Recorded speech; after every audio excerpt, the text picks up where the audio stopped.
झंग के जमींदार खानदान ने एमपीए के हाथों करोड़ों की अराजी पर जालसाजी से कब्जे के खिलाफ सख्त सर्दी में फैसलाबाद में कमिश्नर ऑफिस के बाहर धरना दे रखा है।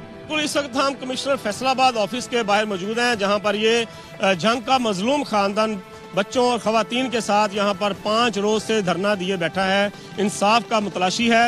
इनका ये कहना है इनकी विरासती 196 कनाल 15 मरले अराजी पर मुकामी एमपीए ने कब्जा किया हुआ है। खानदान के सरबराह हमारे साथ मौजूद हैं, उनसे इस हवाले से बात करते हैं। जी, हमारे वालिद साहब की प्रॉपर्टी 196 कनाल 15 मरले वाक़या मौजा छत्ता है, जिसको मकामी एमपीए गुलाम अहमद गाड़ी, जिसने जालसाजी फ्रॉड करते हुए अपने बेटे अमीर अब्बास अली खान के नाम मुंतकिल करवा ली है, जिस पर तहसीलदार साहब जंग 2009 में ये फरमा चुके हैं कि ये इंतकाल धोखाधड़ी, बददयानती और फ्रॉड की बुनियाद पर दर्ज तस्दीक हुआ है। हमारी ये रिक्वेस्ट है, ये मरियम निवाज साहिबा से हम उम्मीद रखते हैं कि इंशाअल्लाह ताला मरियम निवाज साहिबा जो है वो हमें इंसाफ फराम करवाएगी। उनका ये कहना है कि अगर अब भी उन्हें इंसाफ ना मिला तो उनका अगला लाएमल ये है कि वो वज़ीर आला हाउस के बाहर और पंजाब असम्बली के बाहर वो धरना देंगे। जी।